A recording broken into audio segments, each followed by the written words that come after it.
Halo semua, kembali lagi dengan saya Calvin. Kali ini saya akan membahas dua liga top Eropa. Yang pertama ada Serie A atau Liga Italia, dan yang kedua ada Liga Inggris. Jadi di dua liga ini saya akan pilih tiga pertandingan aja untuk dibahas masing-masing jadi di Liga Italia ada tiga, di Liga Inggris ada tiga. Jadi saya nggak akan bahas semuanya karena terlalu banyak kalau mau dibahas semuanya gitu.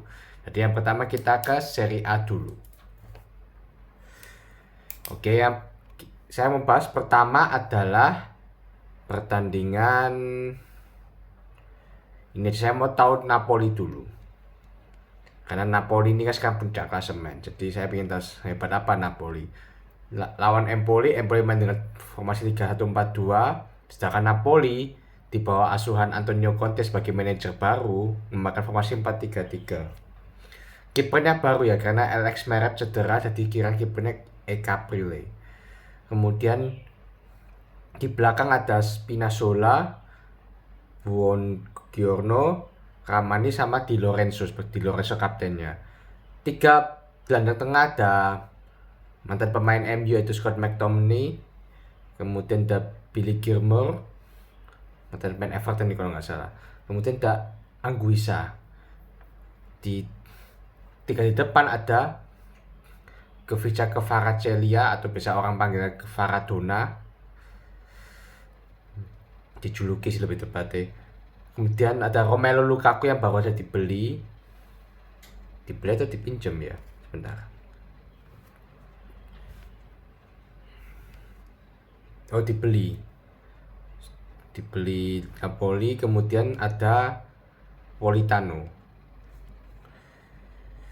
Di awal-awal pertandingan Empoli yang lebih menyerang ya, mereka dapat beberapa peluang tapi gagal. Di babak pertama masih 0-0, Napoli belum bisa cetak gol. Di babak kedua baru Napoli dapat penalti dan Khvicha Kvaratskhelia bisa cetak gol di menit 63. Ini jadi satu-satunya gol di laga ini. Sebenarnya overall Empoli bermain lebih bagus kalau saya lihat dari highlight. Jadi saya nggak sempat lihat matchnya live, tapi saya lihat highlightnya.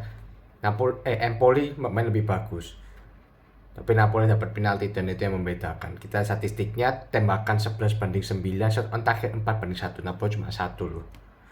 Possession 51% banding 49%. Bahkan kalah possession Empoli.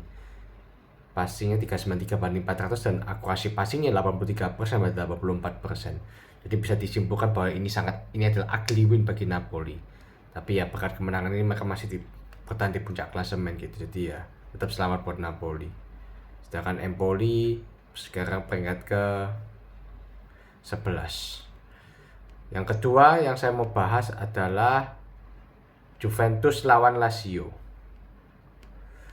Nah ini juga Big Bash, ini saya sempat live commentary juga kapan hari.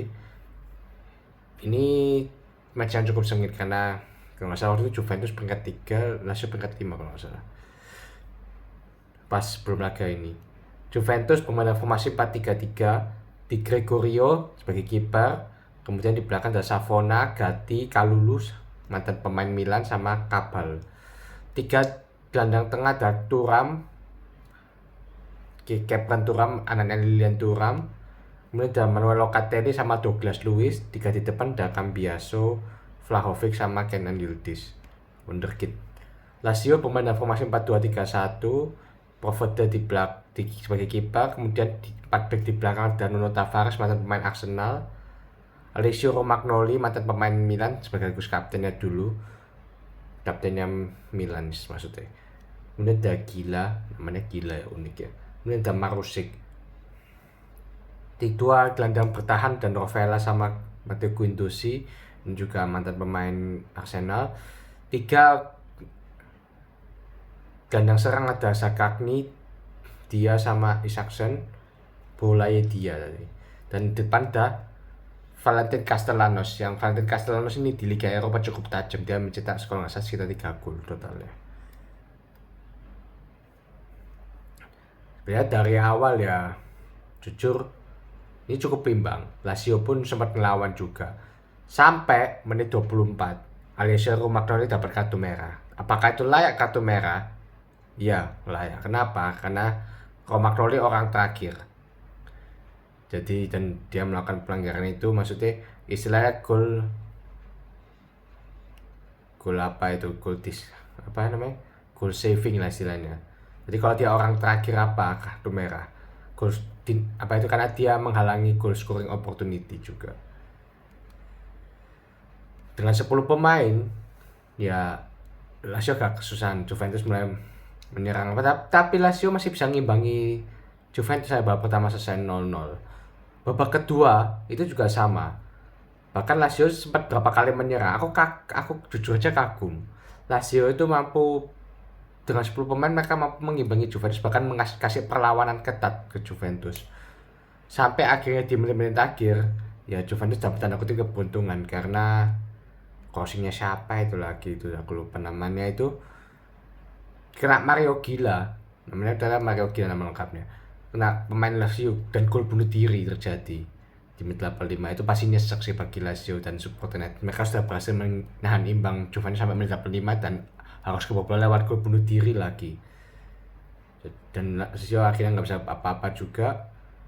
Ya, ini menurutku ini Lazio kalah terhormat sih. Ya Juventus sangat ugly win ini. Walaupun padahal mereka unggul jumlah pemain 11-10. Tapi ya saya akui Lazio pemain bagus di laga ini. Shotsnya 16/2, shot on target 3/1. Ya kalau ini sih ya memang wajar karena Lazio cuma pemain yang 10 pemain. Posisi 70% dan 30%, passingnya 604/268 dan akurasi pas 90% dan 77%. Yang dominasi bola tetap Juventus, tapi Lazio itu unggul soal counter karena beberapa kali mereka dapat peluang tapi gagal. Ya 2 sih, tapi itu cukup berbahaya juga. Jadi di Gregoria etis nggak ngopi lah. Yang ketiga ada Roma lawan Inter. Ini juga ya kalau dibilang big match ya masih big match Juventus sama Lazio sih. Oh ya itu Juventus dengan hasilnya Juventus peringkat 3, sedangkan Lazio itu nyantet lagi. Lazio itu peringkat 7 sekarang. Roma versus Inter. Ya kalau yang nggak terlalu bebas karena peringkatnya beda jauh. Inter di atas, Roma di tengah. Kita formasinya Roma memainkan formasi 3-4-2-1. Sevilla sebagai kiper, kemudian ada 3 back di belakang, Gianluca Mancini, Ndika sama Tasende, ini 2 nama baru misalnya. 4 di tengah ada Celik, Kone, Brian Cristante sama Zalewski. 2 penyerang gelandang serang ada Paul Dybala, Lorenzo Pellegrini, dan depan ada Adam Dovbyk. Ini dulu main di Girona, ini sekarang pindah ke Roma ternyata. Inter pemainan formasi 3-5-2. Jan Sommer sebagai kiper, kemudian 3 di belakang ada Bastoni, Acerbi sama Benjamin Pavard. Alessandro Bastoni, Franco Acerbi. Kemudian di 5 gelandang ada Federico Di Marco, Henrik Mkhitaryan, Hakan Calhanoglu, Nicolo Barella sama Matteo Darmian. 2 di depan Lautaro Martinez sama Marcus Thuram. Ini kenapa aku bisa pasti hafal pemain Inter ya, bukan karena aku Interis ya, cuma karena kebanyakan pemain Inter ini sudah main cukup lama ya. Sebagian besar main cukup lama, jadi aku sampai tahu. Yang mungkin termasuk baru itu Marcus Thuram, Jan Sommer juga ya 2 musim ya masih tergolong baru. Sisanya ini lama semua ini. Mungkin Benjamin Pavard juga ya baru masuk Inter ya. Oh ya baru 2 musim, jadi masih tergolong baru lah. Sisanya ini pemain lama ini. Ya babak pertama 0-0, tapi 0-0 2 tim dapat beberapa peluang tapi gagal maksimalkan. Babak kedua baru mulai ada gol, Inter cetak gol lewat golnya Lautaro Martinez di menit 60. Roma dapat beberapa peluang juga tapi Jan Sommer berhasil menyelamatkan gawangnya. Dan statistik shot 18/11 tapi shot on target 3/6, jadi lebih efektif Inter. Posisi 56% dan 44% lebih banyak Roma. Passing 487/400 dan akurasi passing 86% dan 83%. Jujur aja aku nggak nyangka Roma lebih mendominasi pertandingan. Tapi ya mereka peluangnya efektivitas ini depan yang kurang. Inter dengan kemenangan ini pada di peringkat 2 dengan 17 poin, sedangkan Roma peringkat 10 dengan 10 poin. Roma peringkat 10 loh. Jadi ini mungkin masih transisi ya, kan barusan pelatihnya Daniel De Rossi dipecat diganti sama Ivo Juric. Jadi mungkin dia butuh waktu untuk menyesuaikan taktik yang pas buat Roma. Oke, kita sekarang masuk ke Liga Inggris. Sekarang menit ke 10.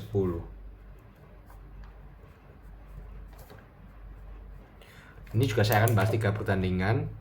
Yang pertama ada Tottenham melawan West Ham. Ini sekaligus laga pertama yang disiarkan di akhir pekan kemarin. Kita lihat line up-nya. Tottenham bermain formasi 4-3-3. Vicario sebagai kiper, kemudian 4 back di belakang ada Pedro Porro, Christian Romero, Mickey van de Ven sama Destiny Udogie. 3 gelandang di tengah ada Dejan Kulusevski, Yannick Bissouma ya ini. Oh, Yves Bissouma. Sama James Maddison.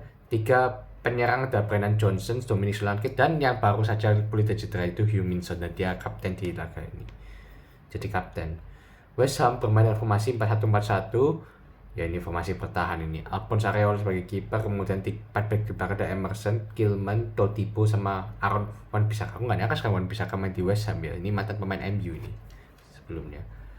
Kemudian ada 1 gelandang pertahanan itu Guido Rodriguez, 4 gelandang tengah ada Muhammad Kudus, Lucas Paqueta, Thomas Soucek sama Jared Bowen, dan di depan ada Mikel Antonio. Di babak pertama West Ham yang unggul dulu ya, mengejutkannya lewat Muhammad Kudus di menit 18. Padahal Tottenham dapat peluang tapi gagal, dan West Ham yang cetak gol duluan. Kemudian Tottenham bisa menyamakan kedudukan lewat gol Dejan Kulusevski di menit 36. Jadi 1-1 di babak pertama. Babak kedua baru Tottenham mulai on fire.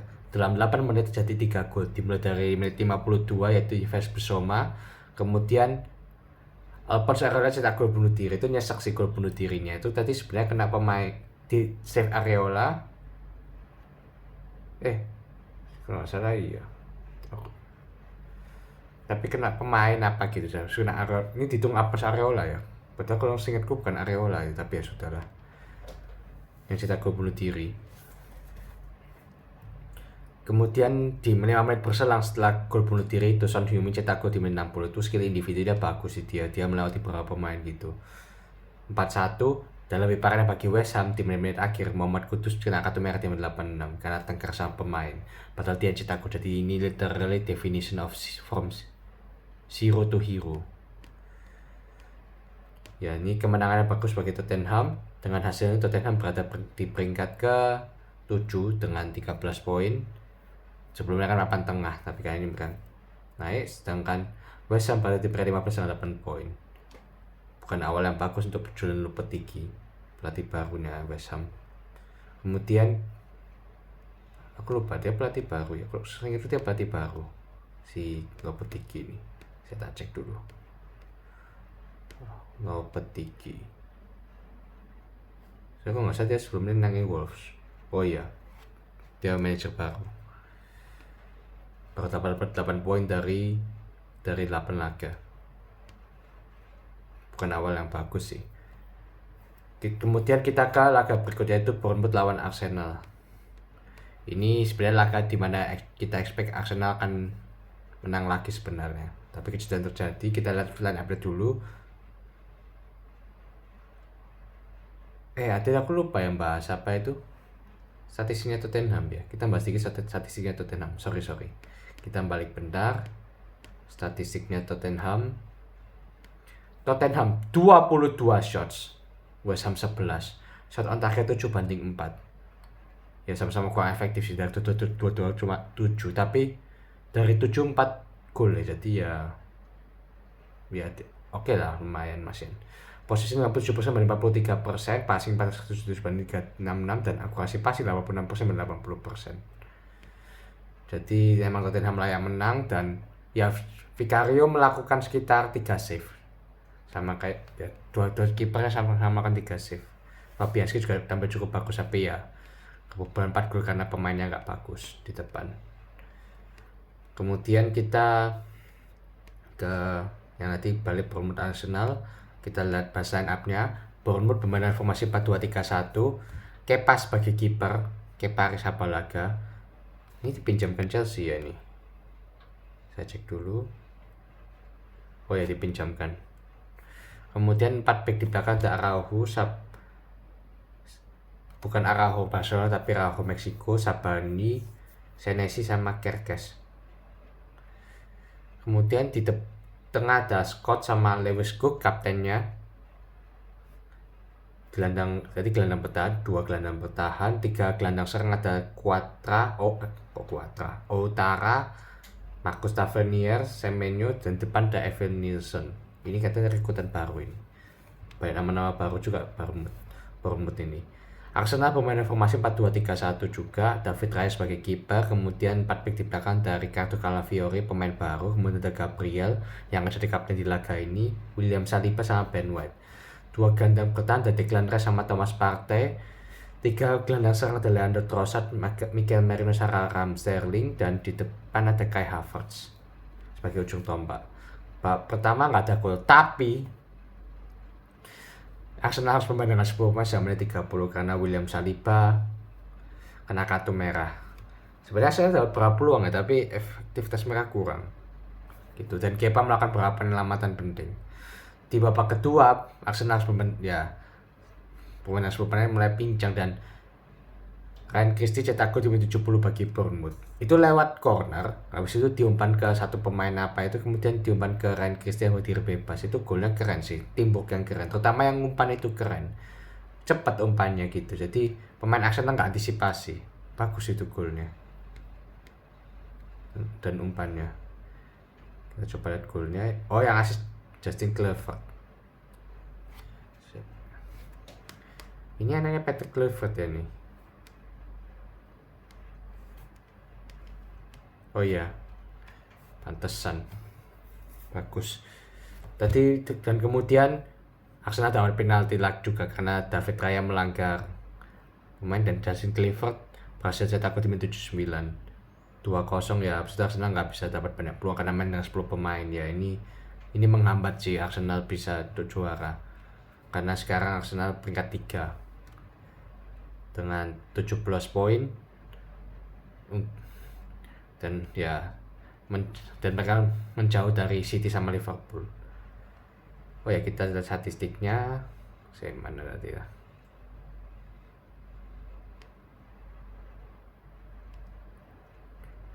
Gak terasa ya, match ke-8. Statistik Bournemouth 13, Arsenal 6. Arsenal cuma 6, shot on target 4-1. Posisi 48% dan 52%. Dengan 10 pemain masih lebih banyak Arsenal posisinya, cuma ya peluangnya nggak banyak. Passing 405 banding 439, dan akurasi passing 79% sama. Itu menilai sama 79%. Berarti Arsenal banyak salah passing juga. Sedangkan dengan kemenangan ini Bournemouth berada di peringkat ke-11 dengan 11 poin.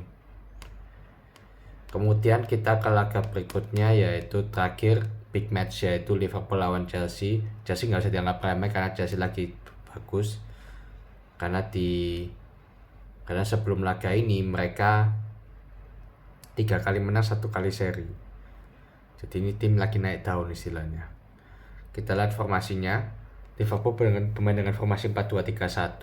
Gallagher sebagai kiper, kemudian 4 back belakang ada Trent Alexander-Arnold, Ibrahima Konate, Virgil van Dijk sampai Andrew Robertson. 2 gelandang bertahan ada Ryan Gravenberch, pemain baru, sama Curtis Jones. Masa ini pemain baru ya, atau dari musim lalu ya? Oh, dari musim lalu ternyata, ini musim keduanya. Kemudian Curtis Jones, Paduka Jones. 3 gelandang serang ada Mohamed Salah, Dominic Szoboszlai sama Cody Gakpo, dan di depan ada Diogo Jota. Chelsea bermain dengan formasi sama 4-2-3-1. Kiper ada Robert Sanchez. 4 back di belakang ada Malo Gusto, Levi Colwill, Tosin Adarabioyo, susah namanya.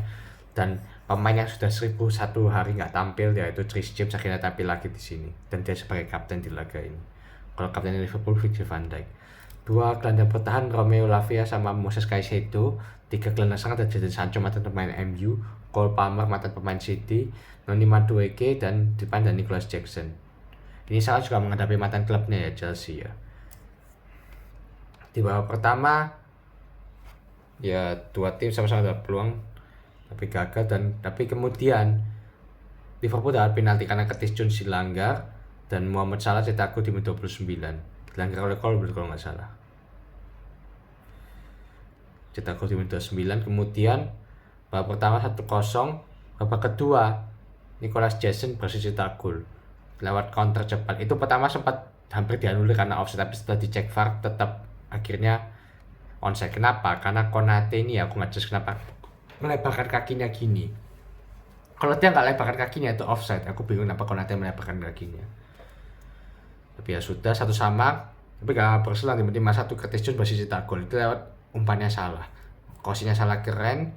Dia lihat Jones dan dia menambah kaki kanan gol, mengecoh Robert Sanchez. 2-1. Sebenarnya apa ya, Liverpool sempat menyerang juga, tapi berapa kali kiper Robert Sanchez melakukan penyelamatan gitu. Ya, tapi gagal akhirnya. Ujung-ujungnya Liverpool menang 2-1. Man of the match yang membuat Salah 1 gol 1 assist.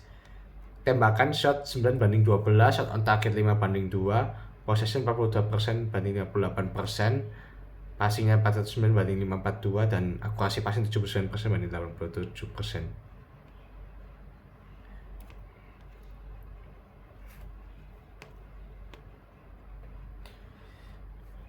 Ya, dari statistik ya, Chelsea ini masalah di lini depan. Walaupun mereka cetak 1 gol, tapi dari 12 shot mereka cuma 2 on target.